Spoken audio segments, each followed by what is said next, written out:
Ah, on revient sur ce challenge, ces sociétés qui proposent donc de trader des comptes réels après une période de sélection sur compte démo. Donc on va aller voir le compte du challenge, sol 9774,19. Donc un peu en dessous du point de départ.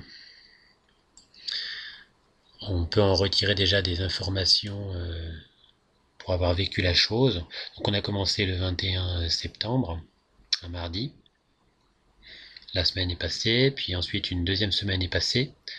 On a jusqu'au 20 octobre, et là, on est maintenant le lundi 4 octobre, avec quelques trades qui ont été faits.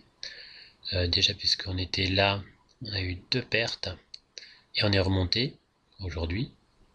Deux pertes et remonté. Donc, ce qui s'est passé pendant la semaine, il s'est passé la même chose dans la deuxième, c'est-à-dire des pertes et des gains qu'on a coupés, donc on a pris le gain des trades qui avaient pourtant un gros potentiel.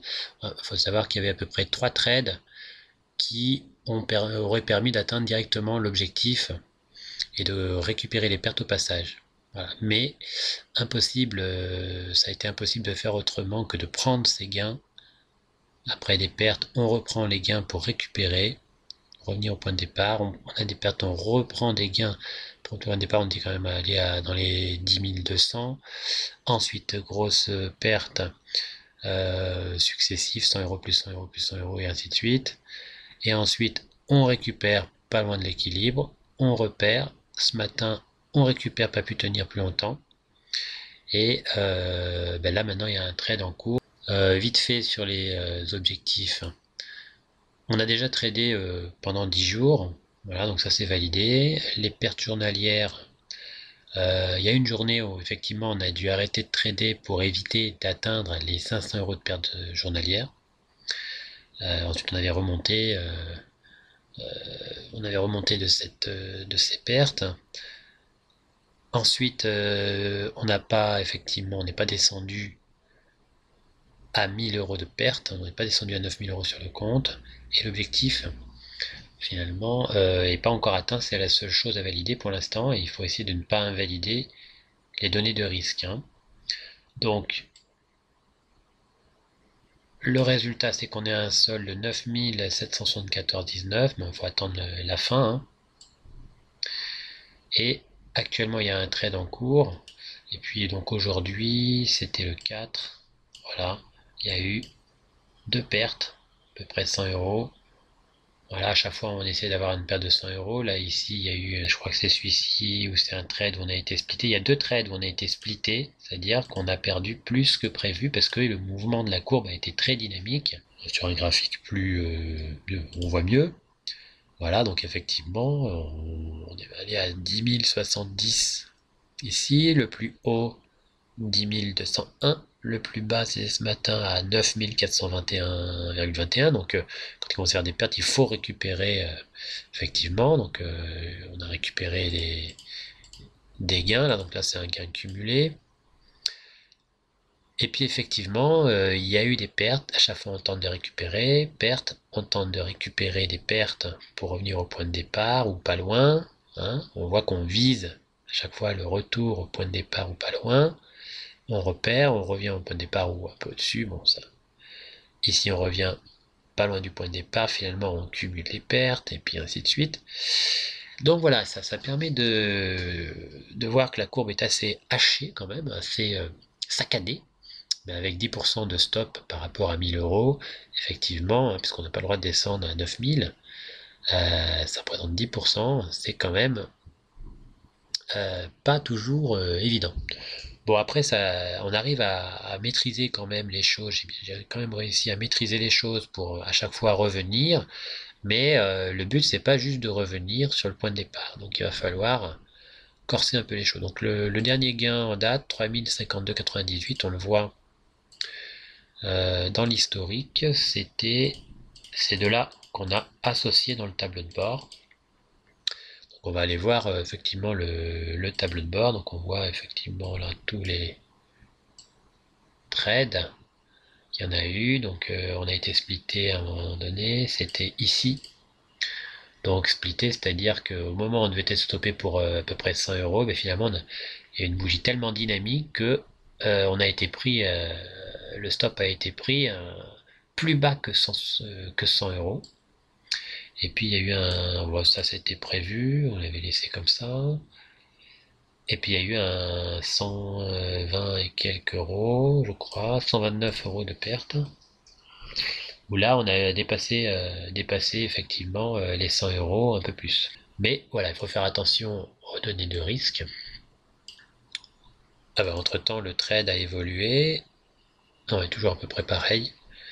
Mais effectivement, ça fait déjà un gain substantiel. Le tableau de bord. Donc on va regarder le tableau de bord. Il s'avère qu'on a fait 5 séries de 10 trades. Enfin, on n'a pas fini la cinquième série de 10 trades. Et si on remonte, on a eu une première série. Donc c'était la première semaine. Première série où c'était mouvementé effectivement. On a fini à la fin du tableau à moins 1,9% sur le compte. Et finalement on était à 9808,63. Deuxième série de 10 trades positive. Il faut vraiment attendre pour voir le bilan. Positive, on était donc remonté un tout petit peu positif. Et on avait remonté des pertes avant. Donc on ne peut pas faire de retrait, puisque dans ma méthode il faut faire des retraits, c'est indispensable. Ici, bien effectivement, on avait fini la série 3 un peu en négatif, donc on voit qu'à chaque fin de série, il faut le voir par le trading, il faut voir ça par série de trades justement.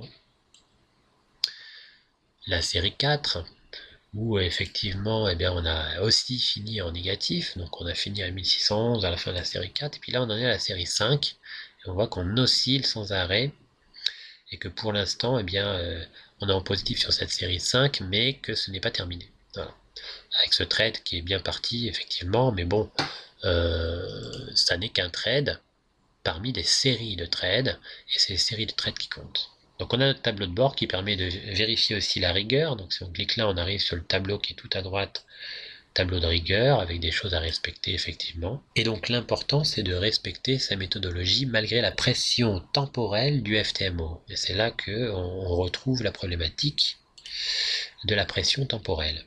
En effet, bon voilà, plus on s'approche de l'échéance, plus ça devient effectivement compliqué pour bien respecter sa méthode, on va vouloir être plus pressé, etc. Donc c'est très très formateur, c'est pour ça que moi je conseille de le faire pour apprendre des choses sur le plan de la psychologie.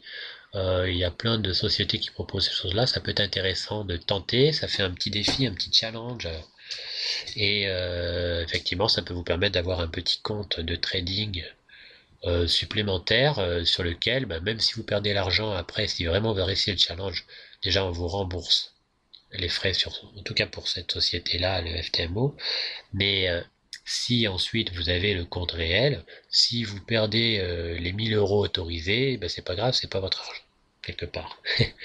Donc ça fait quelque chose, puisqu'effectivement quand vous tradez votre propre argent, peut-être que effectivement si vous tradez votre propre argent, eh bien vous êtes peut-être embêté, puisque c'est peut-être de l'argent que vous avez besoin dans la vie, parce que ça vous stresse plus, etc. Mais si c'est de l'argent, donc quelque part si vous perdez, il y a un contrat, ça se termine et puis c'est tout, c'est peut-être moins impactant que si c'est de l'argent dont vous avez absolument besoin, etc. Voilà. Donc il y a du bien dans ces challenges. Mais il y a aussi le fait que on ne traite pas réellement 10 000 euros. Si vous prenez le compte à 160 000 par exemple, c'est comme si vous tradiez 16 000, puisque vous n'avez pas le droit de perdre 16 000. Voilà. Donc il faut être clair avec cette réalité. Voilà. Donc on verra comment va évoluer la suite.